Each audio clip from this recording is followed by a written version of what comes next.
Olá! Na correria do dia a dia, às vezes a gente se pergunta, né? O que é que realmente fica? Bom, hoje vamos mergulhar numa lição bem profunda sobre o propósito da vida, para descobrir o que, no final das contas, é o que de fato importa. Olha só, vamos começar com a ideia central. É bem direta, né? A tese é que o grande propósito da nossa vida é simplesmente aprender a amar. É nesse processo de amar que a gente se torna mais parecido com a própria essência de Deus, que é amor. Tá, mas se o amor é a coisa mais importante de todas, por que parece que tantas vezes ele fica para escanteio? O texto que a gente está analisando aponta para um grande obstáculo que aparece no nosso caminho. Pois é. O problema é que a gente vive confundindo o que é urgente com o que é verdadeiramente importante. Sabe a notificação no celular, o prazo de trabalho? Tudo isso grita urgente.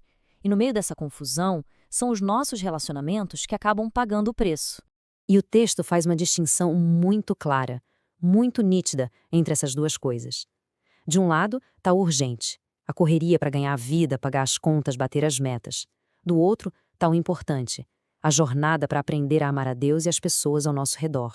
E a conclusão disso é bem forte, viu? Quando a gente coloca o urgente na frente de tudo, o risco que corremos é de chegar no final com uma vida que, segundo o texto, não significa nada. É como uma conta que não fecha, que dá zero. Então, vamos avançar um pouco e ver como esse argumento se constrói. O texto apresenta 3 razões bem poderosas para a gente entender por que o amor tem que ser o nosso foco principal.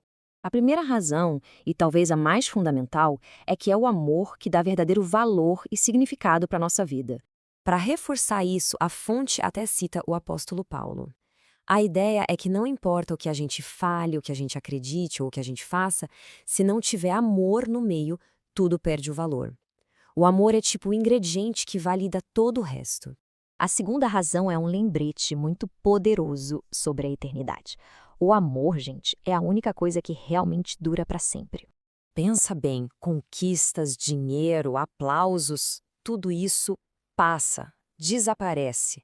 Mas o amor que a gente demonstra para as pessoas, esse sim é o que fica. É a nossa influência mais duradoura aqui na Terra. E essa frase ilustra isso de um jeito brilhante. Nos nossos momentos finais, o que a gente busca são os relacionamentos, não as conquistas. Ninguém no leito de morte pede para dar uma última olhada nos seus diplomas, né? E por último, a terceira razão. E essa nos coloca de frente com uma avaliação final. O amor vai ser o padrão, a régua que vai medir o valor das nossas vidas. No fim das contas, a grande pergunta não vai ser sobre a carreira que tivemos ou o dinheiro no banco. O questionamento principal vai ser: como a gente tratou as outras pessoas? Esse vai ser o verdadeiro balanço da nossa vida. Ok, mas se o amor é tão importante assim, como é que ele funciona na prática? A fonte define a expressão real, tangível do amor de um jeito bem específico.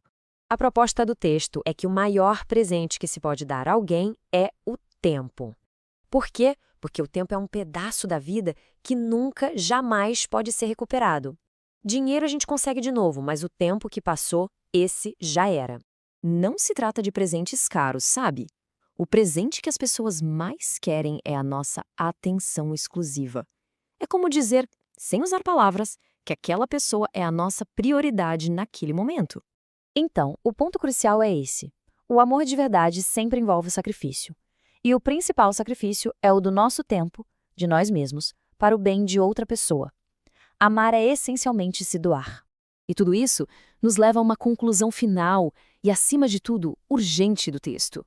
É um chamado para a gente agir, imediatamente. A fonte resume o argumento todo nesses 3 pontos poderosos. É uma síntese muito clara, né? A vida serve para amar, o amor se expressa com o tempo e o momento de fazer isso é agora, já. É preciso ter esse senso de urgência, porque as circunstâncias mudam, as pessoas se vão, as oportunidades se perdem. Deixar para depois pode acabar significando deixar para nunca. E essa análise toda termina com uma pergunta final, uma pergunta para a gente refletir. Ao pensar em como aplicar essa lição toda, a questão que fica é: quem, na vida de cada um de nós, precisa receber esse presente, a dádiva do nosso tempo? Começando hoje mesmo.